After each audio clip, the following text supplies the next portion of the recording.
Antes de que los reinos del hombre se erigieran con torres que rozaran el firmamento, antes de que los mares fueran cruzados por imperios sedientos de poder, hubo un tiempo olvidado, un tiempo enterrado en las grietas del cielo, un tiempo en que los vigilantes descendieron y el mundo fue marcado para siempre. Las estrellas no titilaban con inocencia, eran ojos. Los cielos no eran mudos, eran portales, y la tierra era un campo de juicio. Fue en los días de Jared, padre de Enoc, cuando los cielos se abrieron por voluntad de los altos, y lo que bajó no fue esperanza, fue rebelión. En los montes de Hermón, donde las nieves perpetuas parecen susurrar secretos sellados desde el origen de los tiempos, ocurrió algo que quebró la frontera entre el cielo y la tierra. No fue un evento común, no fue simplemente una visita, fue un descenso.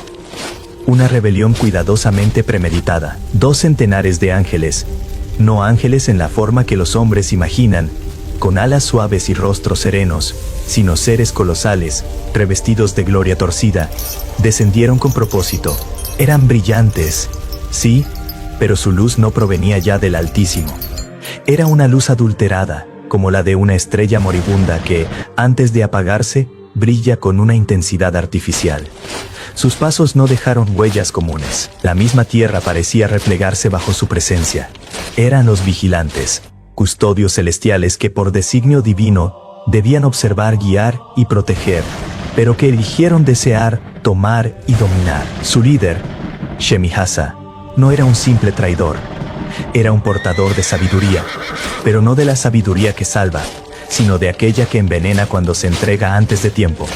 Su voz no era ruda, sino dulce, seductora, un canto que prometía poder, independencia, conocimiento, a cambio de la sumisión al orden eterno. A su lado, Azazel, el gran corrompedor, enseñaba a los hombres el arte de la guerra, el uso del metal, los secretos de la belleza artificial y el maquillaje de las pasiones. Donde Azazel enseñaba, los hombres no se elevaban, descendían más rápido. Fue en la cima del monte, en ese lugar oculto a la mirada de los hombres, donde estos ángeles hicieron un juramento terrible, no ante Dios, sino entre ellos mismos. Un pacto sellado por sangre y por sombra. Un juramento de no retroceder, de llevar a cabo su plan, incluso si el precio fuera la condenación eterna. «Hagamos para nosotros esposas entre las hijas de la tierra», exclamaron. No lo dijeron con ternura, ni con amor. Lo dijeron con deseo insaciable, con la arrogancia de los que creen que pueden tomar lo que quieran sin consecuencias. En ese instante, la frontera fue quebrada. El velo que separaba lo santo de lo profano fue rasgado desde arriba. Lo eterno se mezcló con lo corruptible, y la condena del mundo comenzó a escribirse en un nuevo idioma, el del caos. De esa unión profanada nacieron criaturas que no debían existir. Seres híbridos, no celestiales, pero tampoco humanos. Gigantes de hueso, carne y furia, los Nefilim. Su sola presencia era una blasfemia viviente. Cada uno de ellos era una ruptura en el tejido del orden divino. Eran altos como torres, pesados como montañas, violentos como tormentas. Su fuerza era descomunal, su velocidad sobrehumana, su intelecto desviado. Miraban al mundo con hambre, no solo de alimento, sino de dominio, de sometimiento, de adoración. Al principio, los hombres, impresionados por su magnificencia, los veneraron como dioses. Les ofrecían sacrificios, les construían estatuas, les entregaban sus cosechas, sus animales, incluso a sus propios hijos. Y los Nefilim, satisfechos por un tiempo, se dejaban alabar. Pero su apetito no tenía fondo. Lo que en un principio fue reverencia, se tornó en esclavitud, luego en desesperación, y finalmente en horror. Cuando ya no hubo más campos por devorar, más bestias que cazar, más casas que saquear, volvieron su mirada hacia los hombres, no como gobernantes, sino como depredadores. Comenzaron a devorar la carne humana, y la sangre corrió por los valles como ríos oscuros. Las ciudades fueron reducidas a polvo. Los árboles dejaron de crecer. El suelo mismo parecía gritar por justicia. Las madres ocultaban a sus hijos bajo la tierra. Los ancianos lloraban a los dioses en los que ya no creían, porque el mundo estaba irreconocible. La creación, una vez buena, hermosa y equilibrada, ahora era una deformación, una sombra de lo que debió ser. Y todo había comenzado con una decisión, con un descenso. Los pasos de los Nefilim hacían temblar la tierra, no en sentido figurado, sino literal. Donde caminaban, las piedras se quebraban. Donde dormían, la hierba no volvía a crecer. Sus ojos, brillantes como soles jóvenes, no reflejaban compasión ni comprensión. Solo fuego, un fuego que no daba calor, sino destrucción. Eran titanes no solo en tamaño, sino en maldad. Y aún así, el cielo no había respondido. Aún no. Porque el Altísimo no actúa en desesperación, sino en precisión. Observaba, permitía, no porque no pudiera detenerlo, sino porque la historia debía desarrollarse hasta su punto justo. El juicio vendría, sí, pero primero, la maldad debía alcanzar su clímax. Solo entonces, la justicia sería inapelable. Los hombres, mientras tanto, comenzaban a darse cuenta que aquello que parecía divino era una maldición, que aquellos que descendieron con luz traían tinieblas, que la sabiduría robada no daba vida, sino destrucción. Oh, y fue entonces cuando se levantó uno, en medio de una generación perversa, envuelta en tinieblas más densas que la noche, surgió una figura que no respondía al estruendo del poder ni al clamor de las multitudes. No provenía de los palacios ni de los altares del mundo. No era hijo de reyes ni forjador de espadas. Era un hombre apartado, apartado del bullicio de las ciudades y del humo de los ídolos. Su nombre era Enoc, hijo de Jared, descendiente directo de Set, la simiente preservada cuando Abel cayó y Caín fue marcado. Enoc no caminaba con los hombres, caminaba con Dios. Había en él una paz que desafiaba las leyes del tiempo. Sus pasos no eran apresurados, como los de los que corren tras el oro o el placer. Su mirada no se alzaba hacia los ídolos, ni descendía en burla sobre los humildes. Veía lo que otros no veían. Su alma no estaba sujeta a los deseos de la carne, sino al fuego invisible que desciende desde el trono del Altísimo. Y aunque su voz rara vez se oía en los mercados, cuando hablaba, las piedras callaban, porque no hablaba como hombre, hablaba como profeta. Él sabía que el mundo no continuaría como estaba, que la corrupción no se quedaría impune, que el cielo, aunque paciente, no era indiferente. Enoc no veía solo lo visible, veía más allá del velo, veía las grietas en la creación, escuchaba el lamento de la tierra que gemía bajo el peso de la violencia, y entendía que el juicio no estaba lejos. Una noche, mientras la luna colgaba en los cielos como una lámpara moribunda, llorando su luz sobre campos desolados por los Nefilim, ocurrió lo inexplicable. El viento comenzó a soplar, pero no era un viento natural, era un soplo que venía desde lo alto, portador de propósito, no de azar. Y Enoc sin temer se dejó llevar, porque ya no pertenecía a la tierra. Fue arrebatado, pero no como los hombres son arrebatados por la muerte, sino como un siervo llevado ante el rey para recibir instrucciones eternas. Las alas que lo condujeron no eran de ave ni de bestia, eran alas que no pertenecían a este mundo, alas que no batían el aire, sino que lo transformaban. Lo llevaron más allá de los cielos que conocen los astrónomos, más allá del firmamento que los sabios pueden medir. Allí, en las cámaras superiores, Enoc fue recibido por una gloria que no puede ser descrita con palabras humanas. Había tronos, no uno, sino muchos, tronos de fuego viviente, fuego que no consumía, pero que sí purificaba. Estaban los querubines, guardianes del misterio, llenos de ojos y alas, contemplando sin cesar al que es desde siempre. Y estaban los ancianos, testigos del tiempo antes del tiempo, sentados en ropas blancas, coronados no por oro, sino por justicia. Y ante todo esto, Enoc no tembló, no huyó, no se escondió, porque el fuego que lo rodeaba ya ardía dentro de él. Fue entonces cuando le fue entregado el libro, no un libro cualquiera, no hecho con papiro, tinta y cuero. Este libro no fue escrito por manos humanas, era el libro del juicio, vivo, respiraba, emitía luz. No tenía principio ni fin, porque contenía todo, lo que fue, lo que es y lo que ha de venir. En sus páginas estaban los secretos de las estrellas, los nombres de los caídos, las balanzas del cielo. Estaba la historia de la humanidad desde su primer aliento hasta su última lágrima. Estaban las sentencias contra los vigilantes, los designios para los justos, las advertencias para los reinos que aún no habían nacido. Y también, en lo más profundo, estaban las promesas que ni el tiempo ni la oscuridad podían borrar. Y Enoc comprendió que ese libro no era solo un registro, era un testimonio. Un documento legal del cielo, un acta de acusación, pero también una carta de esperanza. Porque donde el juicio se anunciaba, También la misericordia tenía su lugar. Volvió a mirar a su alrededor, a los tronos, a los seres gloriosos, y supo que él, un simple hombre, había sido elegido no para reinar, no para conquistar, sino para escribir, para dejar constancia, para registrar el juicio con fidelidad, para hablar a los hombres de parte del Eterno. No todos lo escucharían. Muchos lo ridiculizarían. Otros lo perseguirían. Algunos intentarían borrar sus palabras. Pero el cielo había hablado, y lo escrito quedaría escrito.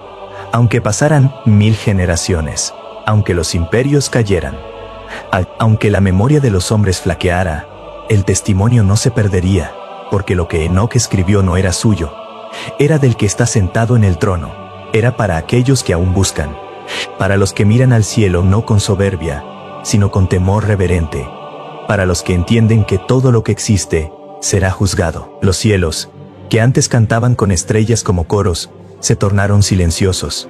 Las esferas celestiales, obedientes desde el principio de los días, detuvieron por un momento su danza eterna, porque algo había ocurrido, algo que no podía ser deshecho.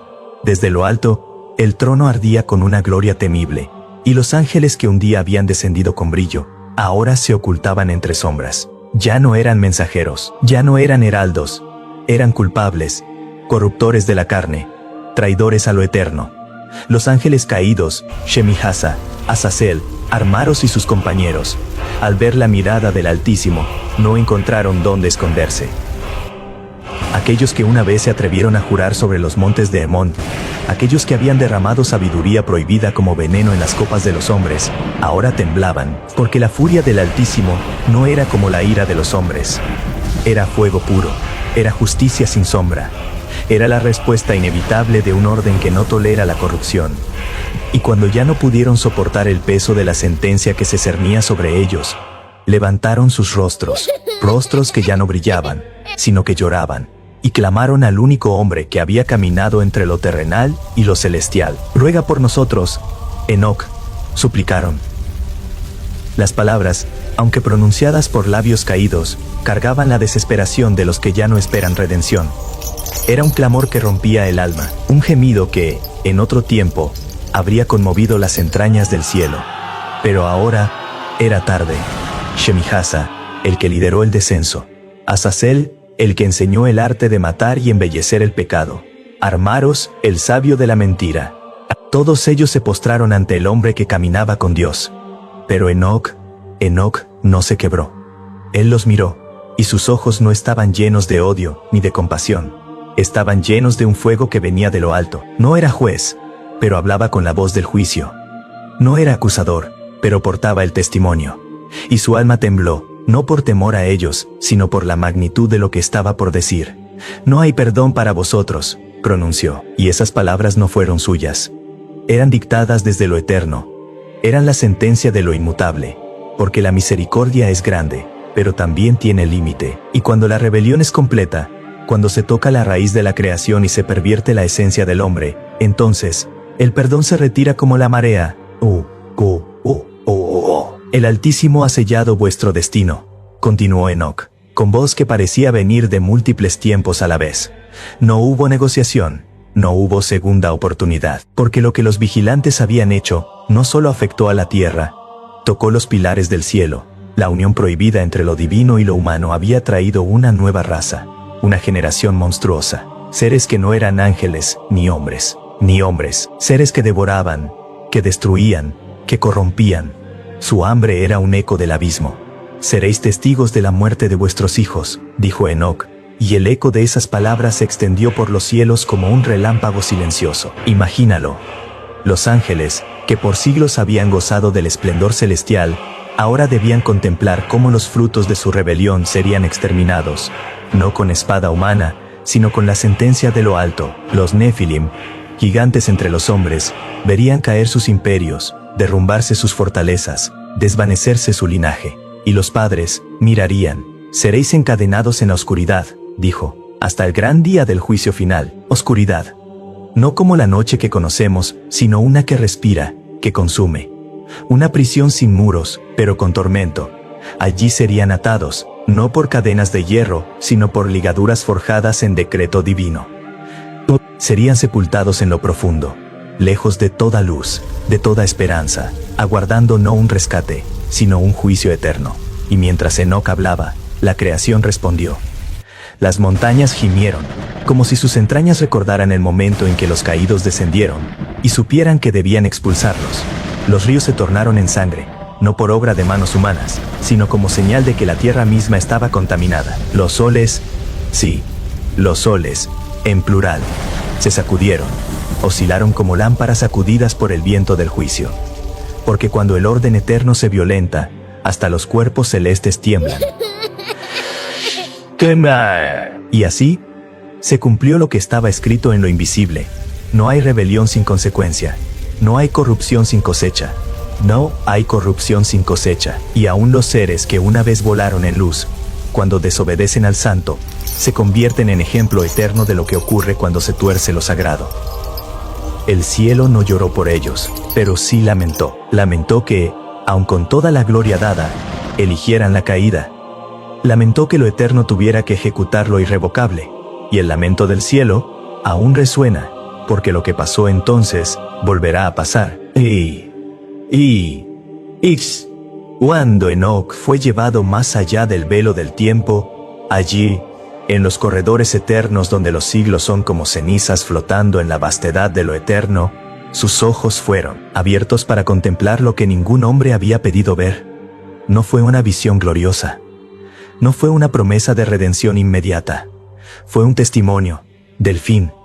Vio un mundo que se devoraba a sí mismo con la avidez de un león herido. Un mundo inflamado por su propia ambición, ciego en su soberbia, y convencido de que el cielo estaba vacío. Vio generaciones que habían olvidado al Creador, que caminaban confiadas entre luces artificiales, ignorando que la oscuridad ya crecía bajo sus pies. Los reinos de la tierra se habían alzado, no sobre la justicia ni la verdad, sino sobre algoritmos y redes invisibles que lo sabían todo, pero no comprendían nada. Los hombres, esclavos de su ingenio, adoraban la tecnología como a un dios nuevo. Ya no se inclinaban ante estatuas de piedra ni ante imágenes de oro, sino ante máquinas que hablaban, que predecían, que dominaban, máquinas que sabían sus deseos antes que ellos mismos. Y Enoc vio cómo los hombres cambiaban su carne por metal, brazos que ya no sangraban, ojos que ya no lloraban, cuerpos alterados para alcanzar la inmortalidad, sin alma. El aliento del Creador había sido sustituido por circuitos y sistemas. Y con cada mejora, con cada avance, el espíritu se marchitaba un poco más. Vio mujeres que ya no daban a luz con gozo, sino con cálculo. Hijos concebidos no por amor, sino por estrategia, engendrados para destacar, para vencer, para sobresalir, ofrecidos como sacrificios al altar del éxito. Hijos que no conocían la ternura, sino la presión. No sabían del cielo, pero sabían del mercado. No hablaban con Dios, pero hablaban con las máquinas. Y vio guerras, pero no como las antiguas, donde el acero chocaba con el escudo y la sangre clamaba desde la tierra. No, estas eran guerras sin ruido, batallas peleadas en la mente, con palabras como espadas afiladas, con imágenes cuidadosamente diseñadas para dividir, para confundir, para destruir sin dejar cadáveres visibles. Vio pantallas que enseñaban más que los padres, gobiernos que mentían con voz dulce, y multitudes que marchaban alegres hacia su propia esclavitud, convencidas de que eran libres. Y en medio de ese caos disfrazado de orden, de esa falsa paz sostenida por el control y el miedo, Enoc oyó una voz. No era la voz de un ángel, no era la voz de la tierra, era la voz desde el trono. Era la voz que en el principio dijo, sea la luz. Era la misma voz que ahora, con tristeza y con fuego, pronunciaba una advertencia que resonó a través del alma de Enoc como un trueno que desgarra el silencio de la eternidad. Así como en los días de Noé, así será en los días del Hijo del Hombre. Y al oír esas palabras, Enoc tembló, porque él conocía esos días. Había caminado entre los hijos de los hombres antes del diluvio. Y había visto la maldad multiplicarse como plaga. Había sentido en su espíritu el peso de una tierra contaminada, desgarrada por la violencia, por la mezcla, por la rebelión. Sabía lo que significaba vivir en un tiempo en el que los corazones estaban continuamente inclinados al mal. Y ahora, contemplaba el reflejo de aquellos días en el futuro. Un futuro que no era tan distinto. Un futuro que parecía avanzar hacia el mismo abismo. Y se preguntó, con dolor en su alma, ¿no aprendieron?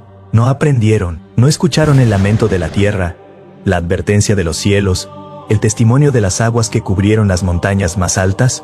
¿Dónde quedó la memoria? Los hombres de aquel tiempo se habían vuelto sabios, pero solo en su propia opinión. Rechazaban lo invisible por considerarlo superstición, y adoraban lo visible aunque fuera mentira. El conocimiento se multiplicaba, pero la verdad era ignorada. El bien era llamado mal, y el mal, celebrado como libertad. Y mientras Enoc observaba, supo que no solo estaba viendo con sus ojos, estaba sintiendo con el corazón del Altísimo. Sentía la tristeza de un padre que había formado al hombre con polvo y aliento, y que ahora veía a su creación glorificarse en su propia corrupción. El juicio no llegaría por venganza, sino por justicia, porque si no se detiene al mal, éste consume. Si no se juzga lo impuro, lo puro es devorado. Y el tiempo, aunque parezca lento, no es olvido. Cada acción, cada decisión, cada rechazo, era contado. Enoc cayó de rodillas ante la visión, no por miedo a lo que vio, sino por el peso del conocimiento, porque entendió que el fin no vendría como un rugido, sino como un susurro, que no todos verían el abismo hasta que ya fuera tarde. Y entonces el velo se cerró, la visión cesó, pero su eco aún permanece, porque las palabras del trono no se desvanecen, y lo que Enoc vio, lo que Enoc escribió, lo que Enoc anunció, no fue para él, sino para los que vendrían después, para nosotros. Y cuando llegó el tiempo señalado, cuando el clamor de la tierra contaminada alcanzó el trono del Altísimo, descendieron 7 ángeles. No eran como los que aparecían en sueños o visiones suaves. Estos venían vestidos de juicio, envueltos en fuego, con rostros que no reflejaban misericordia, sino determinación eterna. Cada uno de ellos portaba cadenas, pero no eran cadenas hechas por manos humanas, ni forjadas en ninguna fragua terrenal. Eran eslabones sellados en la eternidad, templados en la justicia de aquel que es y será por los siglos. Miguel, el que lucha por el pueblo santo. Rafael, el sanador, cuyo toque puede tanto restaurar como castigar. Gabriel, el mensajero de las revelaciones eternas. Sariel, aquel que vela sobre las decisiones de los hombres, y otros cuyos nombres solo los cielos conocen, pero cuyas huellas aún arden en la historia de la creación. No descendieron con palabras suaves ni con cantos celestiales. Su presencia estremeció los cimientos del mundo. Las montañas se agrietaron bajo sus pies. Los mares se retiraron en temor. Incluso los vientos dejaron de soplar, porque sabían que el juicio había comenzado. El primero en ser hallado fue Azazel. Lo buscaron en las profundidades de la tierra, en cavernas donde la luz nunca entraba, entre los susurros de metales oscuros y conocimientos profanos. Allí se escondía, como serpiente entre las rocas, rodeado de discípulos humanos que aún seguían sus enseñanzas sin saber que su maestro estaba ya condenado. Había enseñado a los hombres a forjar espadas, no para la defensa, sino para la dominación, a grabar sortilegios en piedra y cuero, pactos sellados con sangre y nombres que no debían ser pronunciados. Les mostró cómo cambiar el rostro con pinturas, cómo ocultar la verdad con apariencias, cómo seducir, manipular, controlar. Él corrompió lo bello, prostituyó lo sagrado, y diseminó una sabiduría que no fue dada, sino usurpada. Entonces Rafael se acercó, no con violencia, sino con autoridad, y al hablar, sus palabras eran fuego que no consumía carne, pero sí el alma. Su voz resonó como un trueno que no se apaga, como una sentencia que no se puede apelar. Por tus enseñanzas, las naciones se han corrompido. Tu sabiduría no fue concedida, sino robada. Has sembrado muerte donde debía haber vida, confusión donde debía haber claridad, idolatría donde debía habitar el temor de Dios. Serás arrojado al abismo de Dudael, y allí yacerás hasta el día del gran juicio. Y con ese decreto, las rocas se abrieron. Un abismo sin fondo se desplegó, exhalando vapores que olían a siglos de engaño. Azazel gritó, pero no por dolor físico, sino por saber que el juicio era irrevocable. Su clamor rasgó los montes, pero no hubo respuesta, solo el eco de su caída, y entonces fue tragado por la oscuridad. Solo el eco de su caída, no como quien desaparece, sino como quien es marcado para la eternidad. Luego fue el turno de Shemi-Hasa. Él, que había sido líder entre los vigilantes rebeldes, ahora se ocultaba entre montañas que no aparecían en mapa alguno, regiones veladas a los ojos del hombre. Pero nada puede permanecer oculto ante los que llevan la misión del Altísimo. Lo hallaron, no dormido, no arrepentido, sino en silencio, sabiendo que su destino ya estaba escrito. No hubo palabras para él, solo cadenas. Y un velo descendió sobre las montañas. Un manto espiritual que selló su prisión con el Verbo mismo. Nadie podría liberarlo. Nadie podría acceder. No era una celda de piedra, sino un exilio existencial. Fue encerrado no en un lugar, sino en una sentencia viviente, un aislamiento decretado por la misma voluntad que separó la luz de las tinieblas. Uno por uno, los caídos fueron perseguidos. Cada uno recibió su castigo no según el capricho de los ángeles, sino según la medida exacta del Altísimo, porque el juicio del cielo no es desordenado, ni impulsivo, ni ciego. Es justo, es perfecto, es el equilibrio entre la santidad y la paciencia llevada a su límite. No hubo resistencia, no hubo batalla, porque ante la autoridad divina, incluso los rebeldes tiemblan, porque sabían que su tiempo había terminado. Sus pactos, sus manipulaciones, sus conocimientos entregados a los hombres, todo eso no lo salvaría. Su destino había sido sellado desde que abandonaron su primer estado, desde que cruzaron una línea que ni los cielos podían tolerar. No fueron llevados a prisiones hechas por manos humanas. No había barrotes, ni guardianes de carne. Sus cárceles estaban en regiones invisibles, selladas por nombres que no pueden ser pronunciados, sostenidas por decretos que no pueden ser rotos. Estaban fuera del tiempo, fuera del alcance, fuera de la redención, y la tierra respiró, porque aunque el juicio era severo, también era un acto de misericordia para la creación. La semilla de la corrupción había sido detenida, al menos por un tiempo, pero en lo alto, en los cielos, las trompetas no sonaban aún. El juicio recién comenzaba, y lo que había caído aún dejaba sombras que se moverían por generaciones. El Verbo había actuado. El juicio de los vigilantes era solo el primer eco de un decreto que aún resonaría en los confines del tiempo. Y lo que Enoc vio, lo que escribió, lo que anunció, no era una fábula, era una advertencia para los que vendrían después, para los que aún caminan entre luces, sin ver la oscuridad que la sostiene. El pecado de los Nefilim había llegado al colmo, como una copa desbordada por siglos de rebelión. La tierra no solo estaba contaminada, estaba desgarrada en su esencia. Las montañas, que antes se alzaban con dignidad, ahora gemían bajo el peso de los crímenes humanos. Los ríos, antes cristalinos y puros, llevaban la memoria de cuerpos inocentes que nunca debieron morir. Y el aire mismo, cargado de susurros oscuros, parecía temer pronunciar el nombre de los caídos. Las semillas del caos, sembradas por los vigilantes, habían florecido en monstruosidades que desafiaban el orden creado. Hombres que caminaban con la soberbia de dioses, bestias deformes, frutos de uniones prohibidas, niños que jugaban con el poder del trueno, y reyes que se hacían adorar como eternos. Ya no había distinción entre lo sagrado y lo profano. Todo se había mezclado, todo había sido profanado, y fue entonces cuando Enoc, aquel que caminaba con Dios, fue otra vez arrebatado, no por alas, ni por viento, sino por la voluntad misma del Altísimo, y su espíritu fue llevado al umbral del tiempo, no al pasado, no al futuro, sino a ese punto donde la historia se dobla ante el decreto divino. Allí, en ese lugar que no tiene coordenadas pero sostiene el destino de las eras, Enoc vio el mar, normalmente limitado por las orillas, levantarse como si recibiera órdenes del cielo, no en forma de ola, sino como una bestia ancestral despertando. Vio los cielos oscurecerse, no por la noche ni por nubes, sino por una tristeza que venía de lo alto. Era como si el firmamento mismo llorara, y sobre un suelo agrietado, reseco por los pecados de los hombres, se alzaba una figura solitaria, un hombre, con manos envejecidas pero firmes, clavando madera con obediencia ciega, un hombre que no discutía, que no razonaba con los tiempos, que no pedía explicaciones, solo trabajaba, día tras día, siguiendo instrucciones que el mundo no entendía, rodeado de burla, de desprecio, de incredulidad, pero sostenido por algo que no se veía. Noé, dijo la voz que no necesita presentación, la voz que no vibra en los oídos, sino en el alma. El justo entre una generación torcida, y Enoc cayó sobre su rostro. ¿Cómo podría no hacerlo?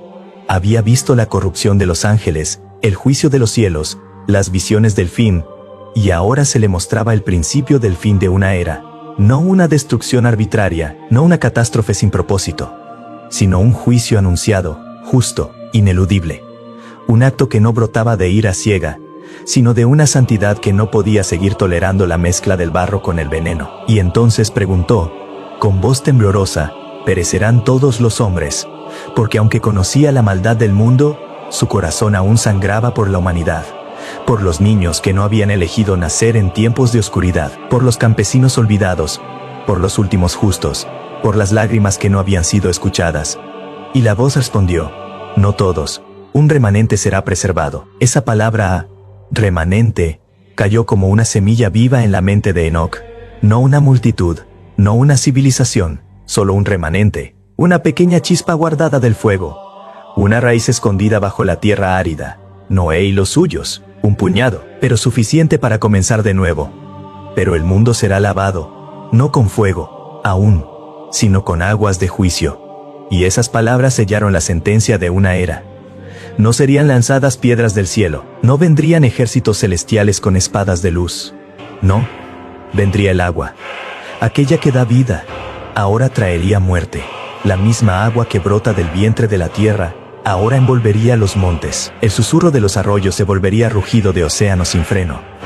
La lluvia, que antes alimentaba el campo, ahora abriría las tumbas. Y no habría refugio, salvo aquel que fue construido con obediencia. El destino estaba sellado. El tiempo corría, pero ya no hacia la salvación, sino hacia el cumplimiento del juicio.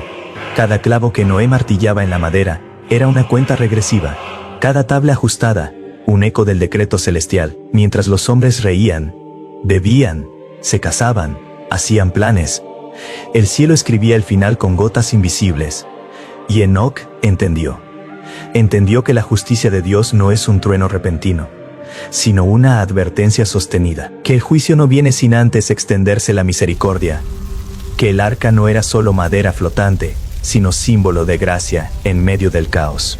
Una puerta abierta que se cerraría, y así fue sellado el destino de la primera era, no con explosiones, no con ángeles descendiendo en batalla, sino con silencio, con paciencia, con aguas que se alzarían lentamente, pero que no se detendrían hasta cubrir toda impureza. A los ojos de los hombres, Enoc simplemente desapareció. No hubo cuerpo, no hubo tumba. No se escuchó llanto en su casa ni se pronunció su nombre entre los muertos. No hubo procesión, ni duelo, ni memoria grabada en piedra. Fue como si el viento lo hubiese reclamado en secreto, pero no fue el viento. Fue el Altísimo, porque Enoc no murió. Fue llevado, extraído del mundo de los mortales, no por castigo, sino por favor. No por accidente, sino por propósito. El tiempo no lo contuvo. El espacio no lo limitó. Su carne no fue destruida, pero su ser fue transformado. Cruzó umbrales invisibles, capas de realidad que los hombres no pueden tocar, y ascendió hacia los 7 cielos. Cada cielo, una dimensión del orden divino. Cada uno, un espejo de la justicia, la gloria y el misterio eterno. No eran cielos como los poetas sueñan, o los sabios describen. Eran estructuras vivientes, tejidos del propósito divino, habitados por criaturas que no conocían pecado. En el primero, Enoc vio a los vigilantes caídos. Aquellos que una vez descendieron con ojos encendidos y promesas de sabiduría, ahora estaban encadenados, no con hierros, sino con cadenas forjadas en decreto eterno. No podían hablar, pero sus ojos gritaban. No podían moverse, pero su culpa ardía como brasas. Sus alas, antes majestuosas, colgaban marchitas, y sus rostros, antaño brillantes, estaban cubiertos de vergüenza. El juicio no era cruel, era justo. Allí comprendió Enoc que no hay altura desde la cual no se pueda caer si se traiciona el designio del Creador.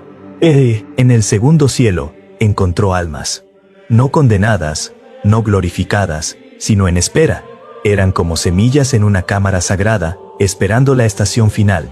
Hombres y mujeres que habían partido antes del cumplimiento, justos y perversos mezclados, aún no juzgados, aún no separados. Algunos clamaban, otros callaban, todos sabían que el día vendría. Enoc sintió el peso del tiempo suspendido, como una respiración contenida antes del veredicto. En el tercero, los jardines, no hechos de tierra y agua, sino de luz viva, florecían colores que no existen en el mundo de los hombres. El aire era melodía, y en medio de aquellos campos eternos, los justos caminaban, no flotaban, no reposaban, caminaban como quien avanza hacia un propósito cumplido. No llevaban culpa, No había sombra sobre sus rostros, habían vencido. Allí Enoc vio rostros familiares, patriarcas que aún no habían nacido, profetas que aún no habían hablado, y comprendió que en la eternidad, el tiempo no es línea, sino círculo. El cuarto cielo era un santuario de movimiento.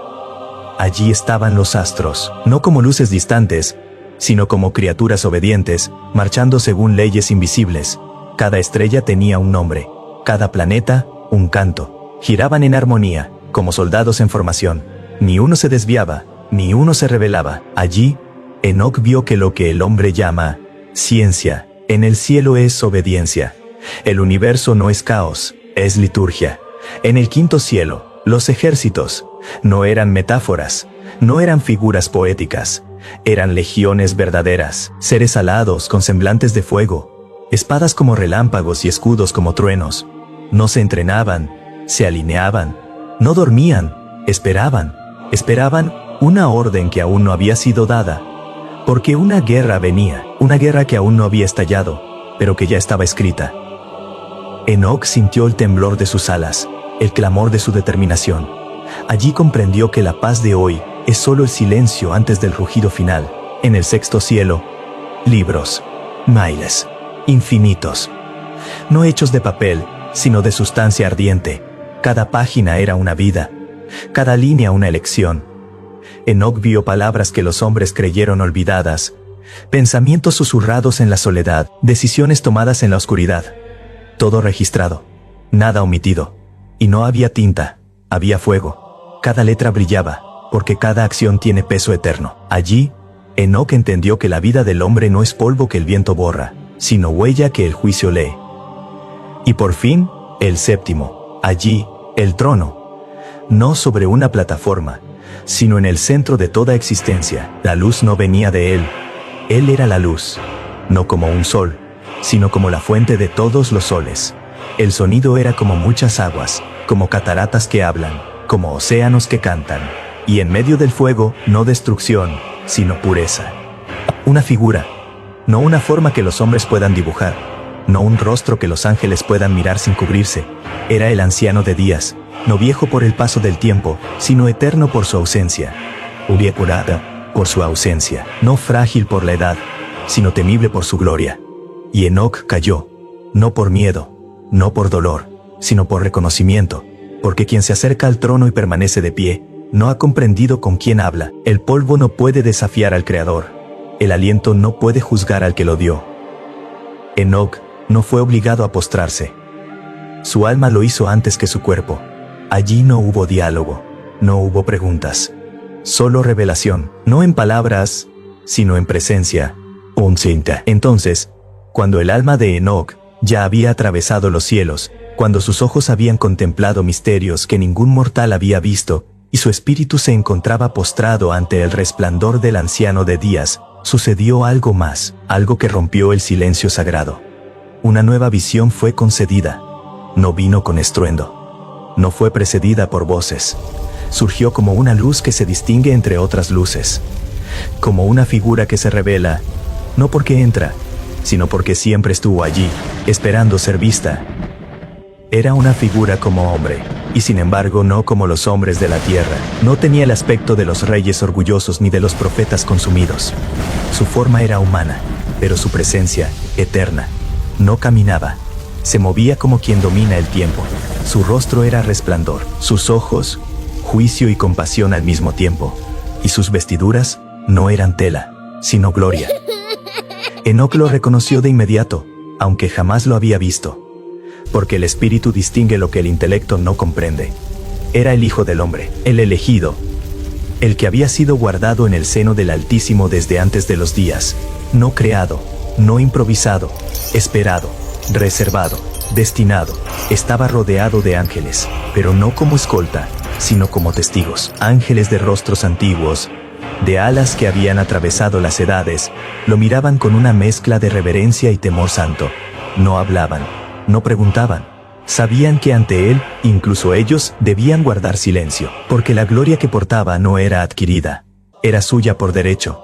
Se le dieron libros, no como a un estudiante, sino como al juez, libros de los hombres, libros de reyes, libros de ciudades y generaciones enteras. No eran pergaminos comunes, eran registros vivientes, escritos con la verdad de los actos, con la esencia de cada corazón, y a medida que se abrían, no solo mostraban hechos, revelaban intenciones, porque ante él, nada puede esconderse. Se le entregó un cetro, no como símbolo de gobierno terrenal, sino como emblema de autoridad inquebrantable. No era de oro ni de plata. Era fuego contenido, poder sujeto a voluntad justa, no para destruir el capricho, sino para ejecutar justicia perfecta. Y cuando el cetro tocó su mano, la creación misma pareció inclinarse. Las estrellas cambiaron de curso. El silencio del cielo se tornó expectación. Entonces, una voz se oyó. No era una voz común. Era la misma que había dicho, hágase la luz, la que formó galaxias con una palabra. Esa voz, desde lo alto, proclamó: este es el que fue oculto desde los orígenes, aquel cuyo nombre no fue revelado entre los hombres, pero que habita conmigo desde antes que los montes fueran fundados. Él juzgará a los poderosos, y levantará a los oprimidos. Y al oír eso, Enoc comprendió no solo lo que veía, sino lo que significaba. Entendió que el juicio que se aproximaba no era un castigo ciego, sino un acto de restauración, que el fuego no venía solo para consumir, sino para purificar, que la destrucción de los impíos era también la liberación de los justos.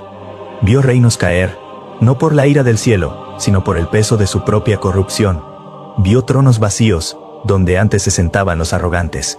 Vio tronos vacíos, donde antes se sentaban los arrogantes. Vio templos deshechos, donde se adoraban mentiras. Pero también vio hombres y mujeres de rostro humilde, cuyas lágrimas habían sido ignoradas por siglos, levantarse con dignidad restaurada.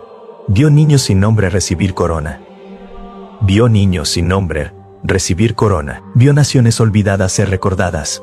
Y fue entonces, cuando las visiones parecían haber alcanzado su cenit, que se le mostró el final. No un final abrupto, no un abismo sin fondo, sino una conclusión tejida con siglos de decisiones humanas. No fue revelado con estruendo, ni con truenos, sino con un silencio que helaba el alma, como el momento antes de que caiga el juicio. Enoc, cuyos ojos habían contemplado los cielos y los misterios, vio ahora la tierra, tal como sería en los días postreros. Era una generación extraña. Parecían sabios, pero no lo eran. Eran poderosos, pero débiles en lo esencial. Lo tenían todo, y al mismo tiempo, carecían de lo más vital. Avanzaban con tecnología jamás soñada por sus antepasados. Hombres volaban sin alas, no por arte de magia, sino por su ingenio. Se movían por los cielos como si la gravedad ya no tuviera dominio sobre ellos. Hablaban a distancias inimaginables. Sus voces cruzaban océanos en un instante, y sus rostros aparecían en objetos planos, como si los espejos pudieran transmitir el alma. En los laboratorios creaban vida. No en el sentido divino, sino en una imitación imperfecta. Mezclaban códigos, manipulaban células, alteraban el curso natural de la existencia. Y mientras jugaban con los hilos de la creación, se coronaban a sí mismos como dioses. Pero olvidaron algo. Olvidaron al Creador. Olvidaron al que había soplado aliento en el polvo, al que había tejido el alma del hombre con cuidado eterno. Olvidaron que la ciencia sin reverencia es ceguera, que el conocimiento sin sabiduría es ruina. Los caídos, aquellos que habían sido encadenados en los días antiguos, no caminaban entre ellos, y sin embargo, sus voces, sus ideas, sus doctrinas, no habían muerto, vivían en la sombra, no en forma visible, pero sí en sistemas, en filosofías, en ambiciones. La codicia de los imperios modernos no era distinta de la que antaño destruyó reinos, solo que ahora se vestía de elegancia, se justificaba con progreso, se exaltaba como derecho. Y Enoc vio la rebelión, no la de un puñado de hombres, sino de generaciones enteras. Una humanidad que no solo desobedecía, sino que se enorgullecía de su desobediencia. Que no solo se alejaba, sino que negaba que alguna vez hubo un camino recto. Construían torres, no como en Babel, con ladrillos de barro, sino con datos, acero, algoritmos. Eran torres invisibles, pero más arrogantes. Eran templos al yo, al ego, al yo puedo, al yo merezco, al yo soy. Y entre ellos, se levantó una señal, una marca. No era tinta ni cicatriz. Era una pertenencia, una aceptación. No todos la reconocían, pero la recibían. En sus pensamientos, en sus manos, en sus decisiones. Era la marca de una bestia, una entidad que no necesitaba rostro, porque estaba en todo. En la economía, en la política, en la cultura. Prometía orden, paz, seguridad, pero exigía sumisión, renunciar a la verdad a cambio de estabilidad, ceder la conciencia por conveniencia.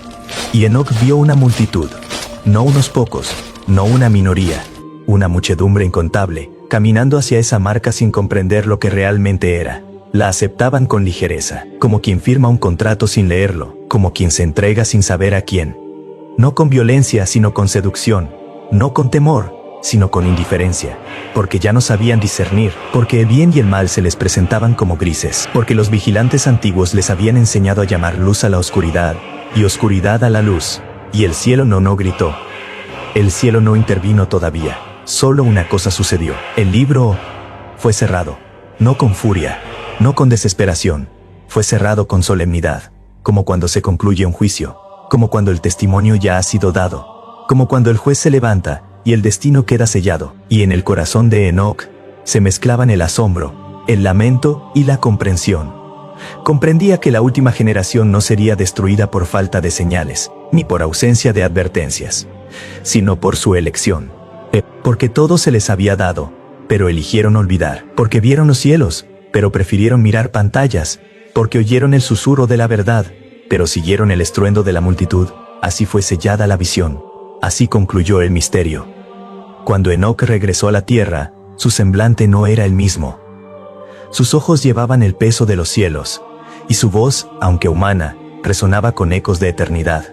Había contemplado lo que ningún otro había visto. Había escuchado sentencias que estremecerían a los poderosos y promesas que sostendrían a los humildes. Pero el mundo al que volvió no estaba preparado. Sus palabras eran como relámpagos en medio de un día soleado. Sorprendentes, intensos, pero ignorados. Solo unos pocos escucharon. Un puñado de corazones temblorosos, atentos, dispuestos a oír más allá de los sentidos. A ellos les hablaba como un heraldo de lo invisible, un testigo de lo que está por venir. Les hablaba del juicio, del justo, del fuego que aún no ardía pero ya se anunciaba. Y aunque su testimonio era claro como el cristal, la mayoría se reía, se burlaban, no con argumentos, sino con desprecio. No hay juicio, murmuraban entre sí. ¿Dónde está ese Dios del que hablas? ¿Dónde está su justicia, su ira, su orden?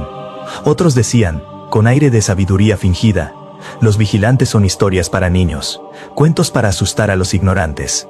El cielo está vacío, nadie nos observa. Y con estas palabras se entregaban a sus deseos. Comían, bebían, compraban, se daban en matrimonio, como si el tiempo no tuviera fin, como si la eternidad fuera una fábula aburrida. Se exaltaban a sí mismos, se coronaban con orgullo, y los que hablaban de Dios eran tratados como locos, como antiguos, como voces sin eco. Pero Enoc no dejó de hablar, como un centinela que no duerme, como un fuego que no se apaga, continuó proclamando lo que había visto, no para convencer con gritos, sino para dejar constancia, porque su misión no era agradar al mundo, sino advertirlo, y sus palabras, como semillas, quedaron sembradas.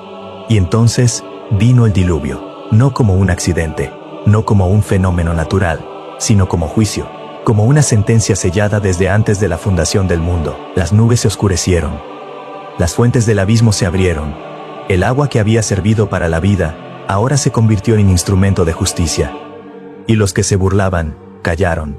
Los que negaban, fueron arrastrados. Los que reían, se ahogaron en su propia arrogancia. Todo lo que Enoc escribió se cumplió, palabra por palabra. No quedó detalle sin realizarse. No hubo visión que no encontrara eco en la realidad. Y los pocos que habían escuchado, fueron preservados. No por mérito sino por fe. Por creer en lo invisible. Por obedecer a la advertencia. Epílogo. El eco de Enoc. Muchos siglos pasaron. Entesada. Las generaciones vinieron y se fueron como las hojas llevadas por el viento. Reyes se alzaron en gloria y cayeron en polvo.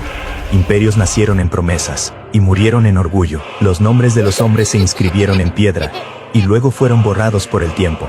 Y en cada generación, la voz de los profetas volvía y era rechazada. Pero un día, otro hijo del hombre caminó por la tierra. No descendió de las nubes como un relámpago, sino que nació entre los hombres. Se hizo carne y habló como Enoc. Su voz era como muchas aguas, y sin embargo era suave como el viento. No gritaba, Pero sus palabras sacudían el alma, enseñaba en parábolas, y sin embargo revelaba el corazón del cielo. Hablaba del reino, de la justicia, del juicio venidero, y dijo: así como en los días de Noé, así será la venida del Hijo del Hombre. Y no solo predicó a los hombres, también habló a los espíritus encarcelados, a aquellos mismos que Enoc había visto encadenar, aquellos que en su rebelión corrompieron la creación.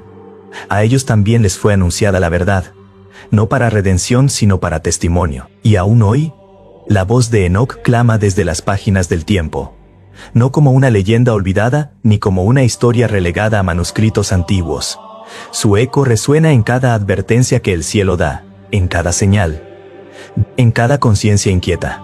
No es fábula, no es mito, es advertencia, porque lo que fue, será. Las mismas semillas de rebelión que florecieron en los días antiguos brotan hoy con otros nombres, brotan hoy con otros nombres. Las mismas voces que negaron el juicio, hoy se alzan en otras lenguas. El hombre vuelve a volar sin alas, vuelve a jugar con la vida, vuelve a construir torres, vuelve a olvidar. Pero el juez no vendrá con agua. El agua fue para la limpieza. El fuego será para la consumación. Y así como Enoc profetizó antes del primer juicio, su testimonio permanece hasta el último. Porque la historia no está cerrada por capricho, lo está porque fue sellada por el dedo de Dios. Y mientras el tiempo avanza como un río sin retorno, la pregunta sigue abierta: ¿quién escuchará la advertencia? ¿Quién creerá en lo que fue y en lo que vendrá?